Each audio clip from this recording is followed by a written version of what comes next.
আমি কিন্তু বলছি না যে ইটনা মিটামইনা রাস্তার কারণে এই অবস্থা। একটা পোর্শন মানুষ মনে করতেছে যে এটার একটা কারণ হইতে পারে। আমাদের এলাকার নেতারা যখন মন্ত্রী হন তখন দেখা যায় শ্বশুর বাড়ি সিলেটের বাইরে থাকে, যার কারণে শ্বশুর বাড়ির উন্নয়ন করতে করতে আর সিলেটের কথা অত মনে থাকে না। কোন নেতা কর্মী কোন সাংগঠনিক ভাবে আসলে আওয়ামী লীগ সিলেটে আমরা নামতে দেখিনি, এটা আসলে কি বলবেন? এখন এটা তো দলীয় সিদ্ধান্ত। ধরেন আমি যেহেতু আসছি, আমি তো আওয়ামী লীগের লোক হিসেবে আলাদা আসছি। আপনি যেটা বলতেছেন দলগত ভাবে, সরকার যেহেতু আছে, সরকারের এখানে সরকার তো সেন্ট্রালি থাকে। ধরেন এখানে আমার মনে হয় যে স্থানীয় নেতৃবৃন্দ যারা এখানের স্থানীয় নেতৃবৃন্দ, তারাই এই প্রবলেমটাকে সামনে তুলে ধরতে হবে ভালোভাবে, ব্যাপকভাবে, যে ওনারা কি পরিমাণে এফেক্টেড হয়েছেন। বাই দা ওয়ে, আমি ত্রাণ মন্ত্রণালয়ের মাননীয় মন্ত্রীকেও আসতে দেখছি। আমার একটা বিশ্বাস যে এখানে স্থানীয় নেতৃবৃন্দ, যার যে জায়গাটা উপজেলা যেটা এফেক্টেড হয়েছে, এইটা যদি আপনি ভালো করে তুলে ধরতে পারেন, জননেত্রী শেখ হাসিনা, আমার পুরো বিশ্বাস উনাকে তুলে ধরলে উনি কোনো না কোনো একটা সমাধান বের করে দিবেন, মানুষের জন্য রিলিফ হবে। আগামী রবিবারে আমার মহান সংসদে আমার বক্তব্য আছে বাজেটের উপর।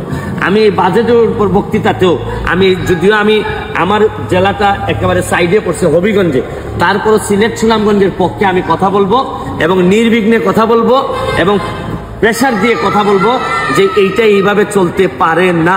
সিলেটকে প্রোটেকশন দেওয়ার জন্য সবাই একত্রিত হইতে হবে। এখন সিলেটের ব্যাপারে কোনো আওয়ামী লীগ বিএনপি জাতীয় পার্টি শোনা যাবে না, শোনা উচিত হবে না। সিলেটকে সেভ করার জন্য সবাই একসাথে ঝাঁপাই পড়তে হবে, এটা আমার পরিষ্কার।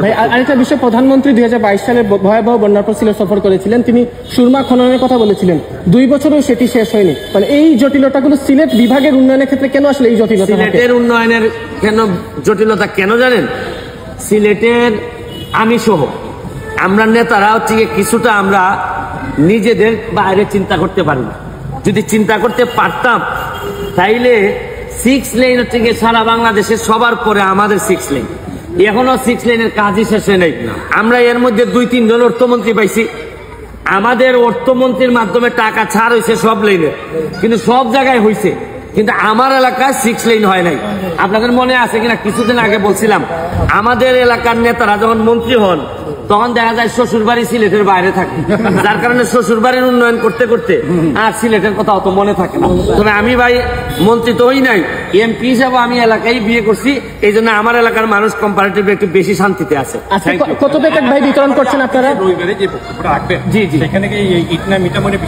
আমি অবশ্যই বলবো। আমি কিন্তু বলছি না যে ইটনা মিটামইনা রাস্তার কারণে এই অবস্থা। একটা পোর্শন মানুষ মনে করতেছে যে এটার একটা কারণ হইতে পারে। এটার একটা সায়েন্টিফিক স্টাডি আমাদের সামনে আসা দরকার, যে যদি না হয়ে থাকে তাহলে এটা আমাদের নসিব, আমরা মনে করবো পানি আমাদেরকে, আর যদি হয়ে থাকে এইটারও তো বিকল্প ব্যবস্থা নিতে হবে। তখন হয়তো আরো অনেক বেশি ব্রিজ বানাইতে হবে। কি করা লাগবে এটা রাষ্ট্র বা সরকার